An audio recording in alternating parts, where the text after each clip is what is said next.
নির্বাচনী প্রচারণা শুরু। প্রার্থীরা যা করতে পারবেন, যা করতে পারবেন না। ত্রয়োদশ জাতীয় সংসদ নির্বাচনের প্রার্থীরা গতকাল বুধবার প্রতীক বরাদ্দ পেয়েছেন।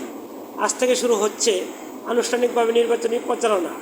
নির্বাচনী আচরণবিধি অনুযায়ী আগামী 10 ফেব্রুয়ারি সকাল 7:30 পর্যন্ত প্রচারণা চালানো যাবে। অর্থাৎ প্রচারণার জন্য 20 দিন সময় পাচ্ছে প্রার্থীরা।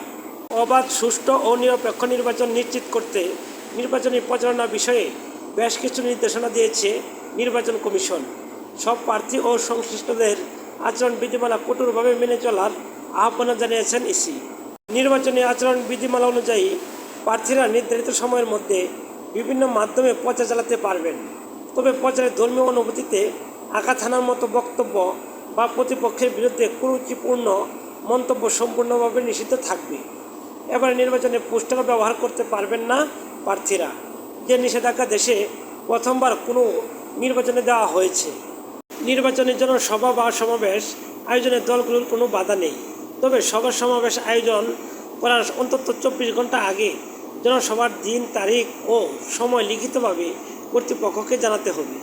তবে জনসাধারণ চলাচলে বিঘ্ন ঘটিয়ে কোনো সভা সমাবেশ করতে পারবেন না প্রার্থীরা। সড়ক, মহাসড়কে কিংবা জনপথে জনসভা বা পথসভা করলেও ব্যবস্থা নেবে ইসি। নিষিদ্ধ করা হয়েছে প্রার্থীর পক্ষে বিদেশে কোনো ব্যক্তি বা রাজনৈতিক দলের সভা সমাবেশ আয়োজনের সুযোগ।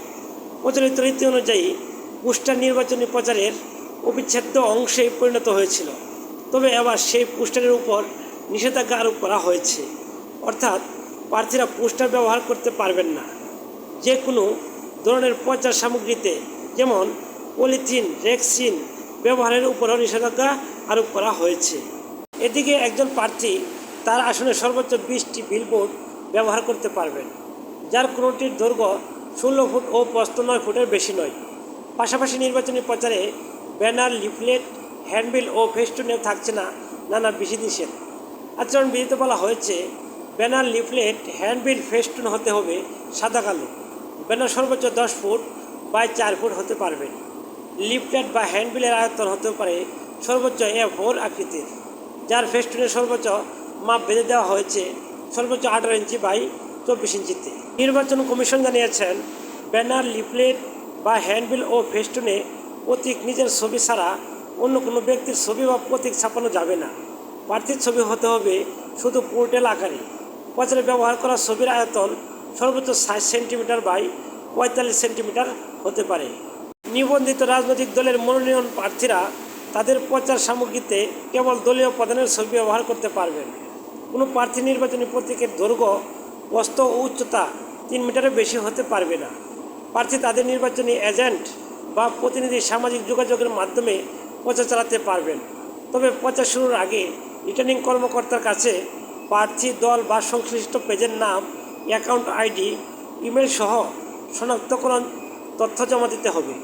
এছাড়া অসৎ উদ্দেশ্যে কৃত্রিম বুদ্ধিমত্তা AI ব্যবহার করা যাবে না।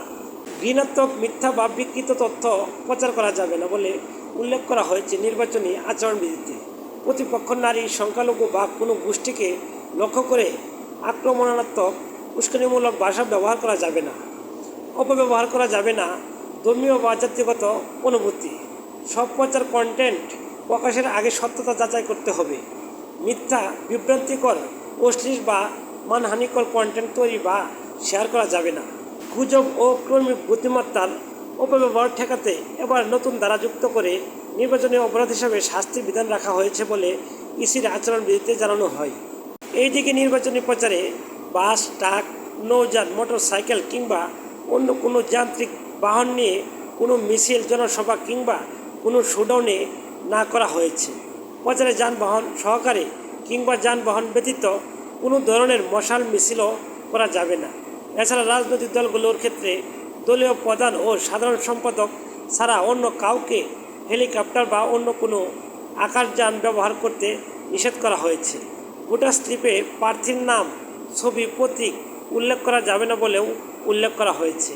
আরও বলা হয়েছে, প্রচারে তরুণ নির্মাণ কিংবা আলোকসজ্জা নিষিদ্ধ থাকবে। নির্বাচনী আচরণবিধি লঙ্ঘনের ক্ষেত্রে কঠোর শাস্তির বিধান রাখা হয়েছে। কোনো প্রার্থী বা দল বিধি ভঙ্গ করলে সর্বোচ্চ 6 মাসের কারাদণ্ড বা 1.5 লাখ টাকা জরিমানা অথবা উভয় দণ্ডই দেওয়া হতে পারে।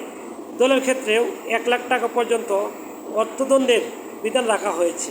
এমনকি তদন্তে প্রমাণিত হলে প্রার্থিতাও বাতিল করার ক্ষমতা নির্বাচন কমিশনের হাতে রয়েছে। সম্মানিত ভিউয়ার্স, নিয়মিত খবর পেতে ভিডিওটি লাইক দিয়ে চ্যানেলটি সাবস্ক্রাইব করে রাখবেন। আসসালামু আলাইকুম।